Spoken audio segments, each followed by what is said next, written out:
काय नियोजन आहे हो बारीक, की तुम्ही कमावलेली संपत्ती सुद्धा शेवटी तुम्ही भोगाल की नाही भोगाल हे सुद्धा तुमच्यावरती नाही आहे.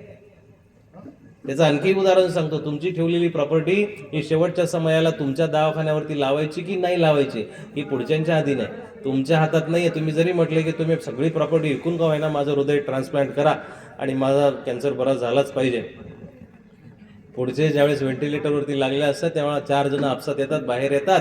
त्याच्यामधला पोरगा पोरगी भावनिक विचार करतं, पत्नी भावनिक विचार करतं, पण थोडेसे बाहेरचे असतात त्यांना काही रडू आलेलं नसतं. ते म्हणतात अरे आता डॉक्टर जर म्हणताय ते 24 तासाची अल्टिमेटम दिलेलं आहे, 24 तासात जाणार आहे, तर कशाला 10 लाख खर्च करतो रे? तेवढ्याच 10 लाखामध्ये बाकीची कामं होतील. एरवी थोडंच कमवून ठेवलंय तुझ्या म्हाताऱ्याने, कशाला तू जास्त उद्योग करतो? तोही पोरगा विचार करतो. लगेच तिकडून कोणीतरी म्हणतं नाही हो बाप आहे केला पाहिजे, आई आहे केलं पाहिजे, पण तिकडून परत स्वार्थ जागृत होतो. जर आता करून टाकलं आणि जर नाही सक्सेस झालं, डॉक्टर एक आपला हातचा म्हणून एक शब्द सांगत असतात, आमचं करणं कर्तव्य आहे, नाही होणं न होणं देवाच्या हातात आहे. पण देवाच्याच हातात आहे तर तुमची फीस का द्यायची हो?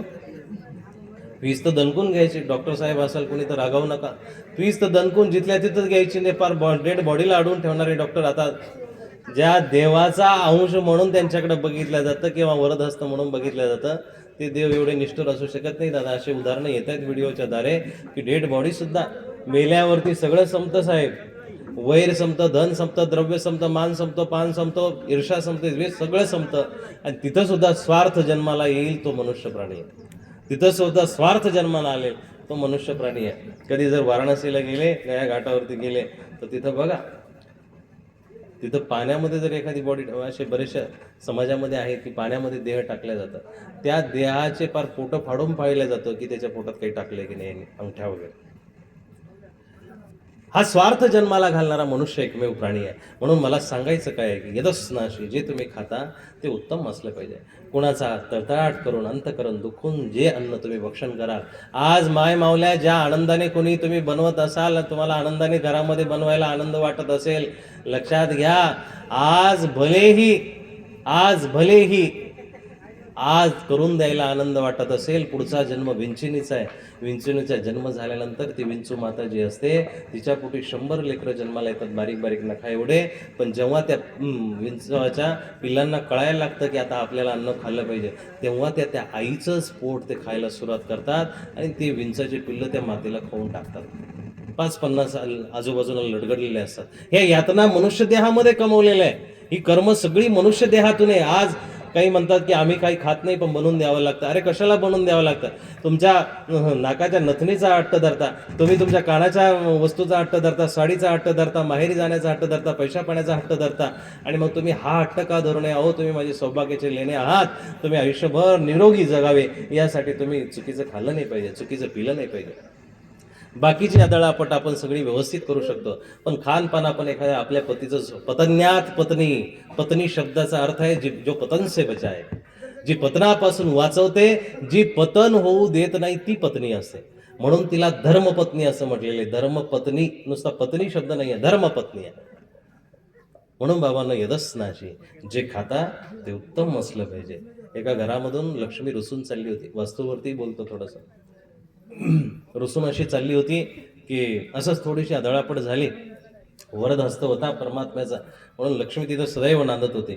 पण ती लक्ष्मी त्या मुख्य मालकावरती प्रसन्न होती, आणि मग ती प्रसन्न असल्या कारणाने ती जेव्हा चालली तेव्हा म्हटली, स्त्री रूपामध्ये उभी राहिली आणि म्हटली, आज मी चालले,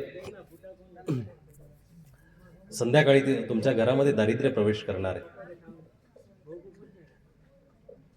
आज मी संध्याकाळी चालले, संध्याकाळी तुमच्या घरामध्ये दारिद्र्य प्रवेश करणार आहे. तो माणूस विवेकी होता, संयमी होता. तो म्हटलं काही हरकत नाही, तुझी जशी इच्छा. आणि लक्ष्मी निघून गेली. संध्याकाळी दारिद्र्याने प्रवेश केला. दुसऱ्या दिवशी सकाळी सगळेजण उठले, आणि सगळेजण उठल्यानंतर घरामध्ये पहिला स्वयंपाक बनवल्यानंतर जी बनवणारी मुख्य 4 मुलं होते त्याला, 4 मुलांच्या 4 पत्न्या होत्या, आणि दोघं नवरा बायको, अशा 10 लोकांचं दारिद्र्याने प्रवेश केल्यानंतर दुसऱ्या दिवशी सकाळी उठले, आणि उठल्यानंतर दादा पहिले जेवण बनवत असताना ती जी भाजी बनवत होती, ती भाजी बनवणारी स्त्री मोठी सून होती. ती घराच्या बाहेर गेली, आणि घराच्या बाहेर गेल्यानंतर तिच्या लक्षात आलं की भाजीमध्ये मीठ टाकलं नाही. मग तिला काय केलं, बाहेर उभी असताना पडवीमध्ये ओट्यावरूनच आवाज दिला. जी लहानी सून होती, 3 सुना होत्या त्या घरामध्ये, त्या लहानीला आवाज दिला. तिचा नाव न घेता आवाज दिला की स्वयंपाकघराजवळ जी असेल तिला भाजीमध्ये 2 चमचे मीठ टाका. एवढा आवाज दिला. तो तिघींनाही ऐकला. तर तिघींना ऐकला, पण जी किचन मध्ये होती तिला लगेच मीठ टाकून दिलं 2 चमचे टाकलं. पण त्या दोघींनी जो ऐकला होता त्याही शेजारच्या खोलीमध्ये काहीतरी काम करत होते, त्यांचं ते काम संपलं, त्याही आल्या, त्यांनी 2 चमचे मीठ टाकलं. तिसरी आली, तिसरीनेही 2 चमचे मीठ टाकलं. भाजी तयार झाली. 9-10 वाजता सासरे बुवा जेवणाकरता आले.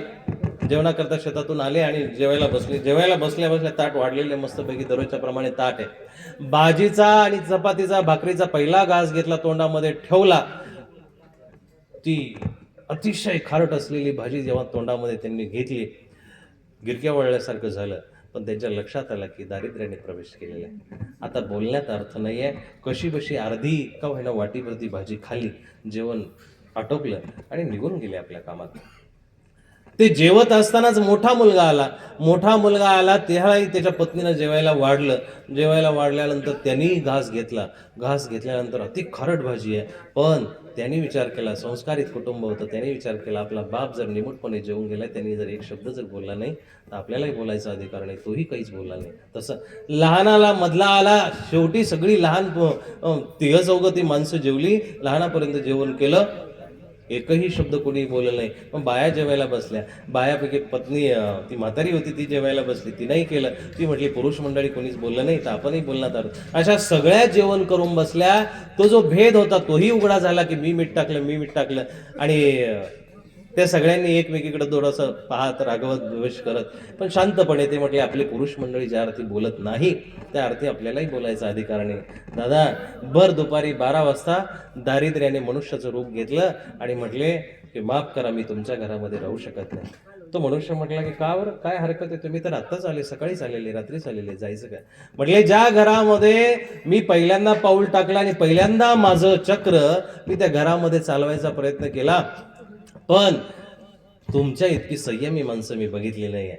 तुम्ही निमूटपणे भोजन केलं, तुमच्या मुलांनी केलं, तुमच्या पत्न्यांनी निमूटपणे भोजन केलं.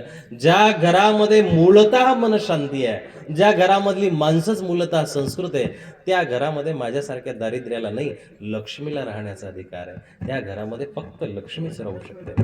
सगळं मनस्थितीवरती आधारित. म्हणून आपली मनस्थिती सुंदर असणं गरजेचं आहे. यजस्नाशी, जे खाता ते उत्तम खा. अहो, देवादिकांची पूजा केली. आता हे कुटुंब सात्विक आहे, माळ आहे ना, नसेल तर आज घाला, नसेल तर घाला, ज्याची नसेल त्याला, मुलांना घाला, सुनेला घाला, सासूला घाला, शेजाऱ्यांना घाला, वाटलंच तर आमच्यापर्यंत वास सुद्धा नाही आला पाहिजे.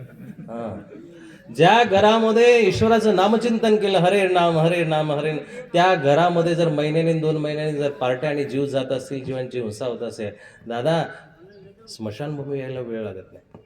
म्हणून आपल्या घराला, देहाला स्मशानभूमी करू नका. घर हे ईश्वराचं वास्तव्यासारखं ठिकाण आहे, मंदिरासारखं ठिकाण आहे, त्याला मंदिरच बनवा. जर मंदिर जर केलं तर त्या घरामध्ये कितीही रावणासारखे, कंसासारखे जन्माला आले तर त्यांच्या नाशासाठी कृष्ण परमात्मा येईल. पण मुळात जर राक्षस भुवन जर केला असेल तर तिथं कोण येईल? तिथं कोणी येऊ शकत नाही. शेवटा आपलाच नाश होणार आहे. म्हणून आपला क्रोध शांत झाला पाहिजे, आपला काम शांत झाला पाहिजे, आपला मद, ईर्ष्या शांत झाली पाहिजे. ज्या अर्थे मंदिरामध्ये गेल्यानंतर भगवंताचं चिंतन आपण करतो, त्या अर्थे हे घर सुद्धा एक मंदिर आहे. ह्या घरामध्ये इतरांची निंदा नकोय, इतरांचा द्वेष नकोय. कुणाचा विषय जरी निघाला, भावाचा निघो, बहिणीचा निघो, सासूचा निघो, सासऱ्याचा निघो, गावातला कुणाचाही विषय निघो, घरामध्ये एवढं ठरवायचं की आपल्या भिंतींनी चुकीचं ऐकलं नाही पाहिजे, आपल्या छतानी चुकीचं ऐकलं नाही पाहिजे, आपल्या भूमीने चुकीचं ऐकलं नाही पाहिजे. एवढं जरी माणसाला जमलं ना दादा, सगळं जमल्यासारखं आहे. संत ज्ञानेश्वर माऊलींसारखं घर आपल्याला बांधता आलं पाहिजे. काय हो, निर्वस्त्र झालेली, निराधार झालेली ती चारही भावंड आहे, पण पाठीचा तवा करतात आणि भिंतीची गाडी करतात, चालायला लागतात. ही घरं जमली पाहिजे. अनेक श्रीमंतांना जमली नाही आतापर्यंत, योग्य साधकांना जमली नाही, ती घरं जमली पाहिजे. डोंगरामध्ये जाऊन संत तुकाराम बाबा स्वर्गाची सुख भोगतात, वैकुंठाला जाण्याचे स्वप्न बघतात. ते घर किती सुंदर असेल. तो जो डोंगर आहे, त्या डोंगरावरती जाऊन जी स्वप्न त्यांची पूर्ण झाली तशी घरं आपल्याला करता आली पाहिजे. सर्वज्ञ श्री चक्रधर प्रभू गुजरातमधून जेव्हा निघाले, राजाच्या पोटी जन्माला आलेले राजपुत्र असून सुद्धा इकडं फकीरासारखे वागतात आणि इथं लोकांच्या दाराची भिक्षा मागून सुद्धा आनंदाचं गुणगान गातात. हे वागणं आपल्याला जमलं पाहिजे ना साहेब, वागणं जमलं पाहिजे. भगतसिंगासारखा व्यक्ती 23व्या वर्षी जेव्हा फाशीवरती जातो, आत्तापर्यंतची जेवढी इतिहासाने माणसांची नोंद गेली ते सगळे फाशी देताना मृत्यू होत असताना रडताय. भगतसिंग, राजगुरू, सुखदेव एक अशी 3 माणसं आहे की जात असताना सुद्धा मोहे रंग दे बसंती चोला हसत हसत गात गात फाशीवरती जात आहेत. हे वागणं त्याच व्यक्तीला जमू शकतं ज्याचं मन शांत आहे, ज्याचा आत्मा शांत आहे, ज्याचा देह शांत आहे, त्यालाच जमू शकतं. म्हणून आपल्या जीवनामध्ये ह्या 3 महत्वाच्या गोष्टी आहे. यत करोशी, जे करायचं ते चांगलं करा, करावं लागणारच आहे. सकाळी उठायचंय, उठून गावामध्ये जायचंय, मग आता हे दररोजचं ठरलेलंच आहे. मग गावामध्ये जाऊन पारावरती जाऊन एखाद्याची टाळ कुठं कशाला बसायचे, बिनकामाची एखाद्याची निंदा कशाला करायची, एखाद्याचं उगाच कशाला तिरस्कार. तिथं जाऊन काहीतरी धर्मचर्चा करा ना. मंदिराच्या दारवंठ्यावरती बसून जर आपल्याला पत्ते सापडत असतील आणि मंदिराच्या गाभाऱ्यामध्ये जाऊन देवाजवळ आपण जर एखाद्याचं अहित मागत असेल तर देवा दादा तुम्हाला सांगू इच्छितो, ज्याचं अहित मागलं त्याचं सुद्धा हित होणार आहे, त्याचं सुद्धा हित होणार आहे.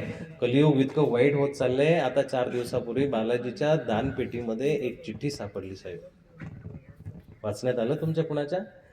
चिठ्ठी सापडली. त्या चिठ्ठीमध्ये 100 रुपये होते आणि त्या चिठ्ठीवरती त्याच तमिळ भाषेमध्ये लिहिलेलं होतं की देवा, आज ह्या खेटीला आले मी तुला भेटीला, पण पुढच्या खेटीला येईपर्यंत माझी सासू जगातून जाऊ दे, माझी सासू मृत झाली तरच मी पुढच्या खेटीला येईल, असं चिठ्ठीमध्ये लिहिलेलं आहे. मोबाईलला आलं होतं. कुठंपर्यंत चालली ही माणसं? ही माणुसकी भंग व्हायला लागली. 100 रुपयाची लाच पण दिली होती त्याच्यामध्ये. पण मी वारंवार वाक्य वापरत असतो, इथल्या पोलिसांनी तुम्हाला हात दिला, बेल्ट नाही आहे, हेल्मेट नाही आहे, 100-200 घेऊन तो बाजूला होईल. एखादा तुमचा कागद साईन करायचा असेल तिथंही 500-1000 रुपये दिले तर तो तुमचा कागद साईन होईल. पण परमात्मा लाचखोर नाही आहे, त्याला कुठलीही लाच चालत नाही, त्याच्या ठिकाणी कुठलाही वशिला चालत नाही आहे. तो अनितिमंत नसल्या कारणानं, तो नीतिमंत असल्या कारणानं त्याच्या ठिकाणी असे प्रताप काहीही चालत नाही. म्हणून त्याला खुश करण्यासाठी तुमचा हा प्रपंच काहीच कामाचा ठरणार नाही. तिथं पुण्याच्या राशी चालतात, पुण्याची जी काही करन्सी आहे ती चालते, सत्कर्माची करन्सी चालते, ती करणं गरजेचं आहे. म्हणून या घरामध्ये चांगल्या पद्धतीने घरामध्ये राहावं, या घराला चुकीचं ऐकू नका. ह्या घरामध्ये सकाळ संध्याकाळ देवाचं नामचिंतन असलं पाहिजे. या घरामध्ये सकाळ संध्याकाळ चांगल्यांचे माणसाने माणसाशी माणसासम वागणे असा संदेश या घरामध्ये असला पाहिजे. आणि मग प्रभो इतना दीजिए जामे कुटुंब समाय, मैं भी भूका ना रहू साधू भूका न जाय. देवाला इतकंच मागावं, एवढं दिलं ते भरपूर आहे. आता देवाची पूजा, आता देवाचं चिंतन, आता देवाच्या दारी जाऊन दान पुण्य कशा करता करायचं की इतकं सगळं काही दिलं, म्हणून तुझा धन्यवाद. लाख करोडी काया दिनी अंग अंग अनमोल, ऐसे अनमोल तनको तू माटी में होतो. एवढं सगळं लाखा मोलाचं दिलंय बाबा, आता म्हणून तुझा धन्यवाद. पण आता देव विसरतात काही माणसं. सगळं काही भेटलं मग आता कशाला मंदिरात जायचं, सगळं काही भेटलं मग आता कशाला नवस करायचं, सगळं काही भेटलं मग आता कशाला पावत्या फाडायच्या. उलटं होत चाललंय. असं चुकीचं धर्माचरण करू नका. अधर्माला थारा न देता आपल्या जीवनामध्ये धर्माला थारा द्या. ही वस्तू तुम्हाला सदैव तथास्तु म्हणत राहण्यासाठी याच्यामध्ये सकाळ संध्याकाळ ईश्वर चिंतन असलं पाहिजे. भगवान श्रीकृष्णाच्या कृपेने तुमचं याच्यामधलं जीवन निरामय होत राहो. तुमच्या घरामध्ये प्रफुल्लितता, प्रसन्नता आणि सदैव ईश्वराचा वास निरंतर होत राहो, अशी या ठिकाणी आपणास मी शुभकामना करतो. आणि त्या घरामध्ये राहत असताना जे वागणं सांगितलं ते वागणं जर तसं असेल तर हे घरही आपल्या आपण पुण्यपावन होईल. आणि मग ह्या घरामधून जेव्हा तुम्ही निघून जाल त्यावेळेस तेही घर तुमच्यासाठी वाट पाहत असेल. मोक्षाच्या धामाला तुम्ही जाल. 15व्या अध्यायामध्ये गीतेला सांगितल्याप्रमाणे यत गतवान निवर्तन्ते तद्धाम परम मम. हे भगवंताचं जे ठिकाण आहे की ज्या ठिकाणी गेल्यानंतर रिटर्न येणे नाही, अशा ठिकाणाला तुम्ही सर्वजण प्राप्त व्हाल, अशी अपेक्षा व्यक्त करतो. एक जरी माणसाने व्यसन सोडलं, 2 माणसांनी जरी व्यसन सोडलं, शिंदे पाटील तुमची ही वास्तुशांती सफल झाली म्हणायची. सगळ्यात मोठं गिफ्ट हे तुम्हाला आलं. एक जरी इथं म्हटला की नाही मला तुझ्या इथं जे प्रवचन झालं ते बाबांनी सांगितल्याप्रमाणे आजपासून मी घाण खाणं सोडतो, आज घाण पिणं सोडतो, एक जरी असा व्यक्ती म्हटला, नसेलच कुणी इथं कदाचित, सगळेच पुण्यवान आहेत, परंतु एखादा असेल रात्रीच्या अंधारात जात असेल तर त्यांनीही सोडावं अशी अपेक्षा व्यक्त करतो. काय झालंय शेवटचं बोलतो सांगतो. आमच्या आता ज्येष्ठ साधक इथं बसलेले असताना मला बोलावं असं वाटतं. आम्ही आमचं काम इमानदारीनं न करत असल्यामुळं तुमची इमानदारी गडबड व्हायला लागली. शिक्षकाने जर विद्यार्थ्याकडून लाच घेणं सुरू केलं तर तो विद्यार्थी कधीच काबिल होऊ शकत नाही. पास होईल पण तो काबिल सक्सेस नाही होऊ शकत. शिक्षकाने कशाला लाच घ्यावी? तुमच्या पैशा पाण्याला, पदाला, प्रतिष्ठाला महंताने साधूनी का भुलाव? तुम्ही कितीही मोठे असा, तुमच्या घरचे तुम्ही मोठे, पण शास्त्र सांगत असताना हे सगळ्यांसाठी समान असलं पाहिजे. शास्त्रांचा दंडक असा आहे, नाही तर मग ते ज्याला जसं करायचं, जैसी करणी तैसी भरणी होणारच आहे. तुम्ही तुमचे फळ भोगणारच आहे. जैसे ज्याचे कर्म तैसे फळ भोगितो नंतर. तिथं तुम्ही ते भोगणारच आहे. परंतु ते होत असताना काय आहे, की डुबते हे जन देखविना डोळे येतो कळवळा म्हणून या.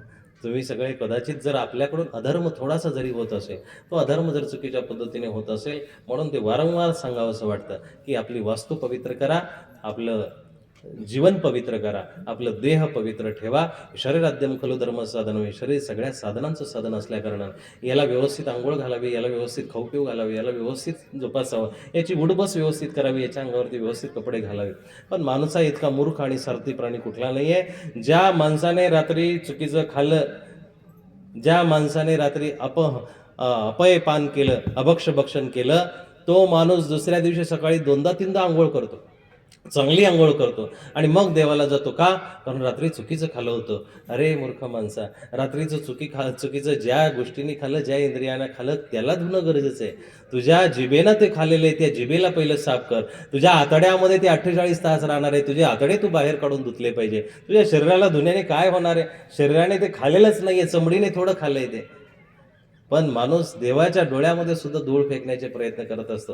असा अज्ञानीपणा करू नका. त्या अज्ञानीपणाचं फळ तुम्हाला परमात्मा न्यायाने देणार आहे. म्हणून तिथपर्यंत न जाण्यासाठी तुम्ही फक्त चांगलं कर्म करून, चांगलं भक्षण करून, परमात्म्याला अर्पण करून जर जीवन जगलं तर नक्कीच हे जीवन कृष्णार्पण झाल्याशिवाय राहणार नाही. आज आपण सर्वजण या ठिकाणी आलात.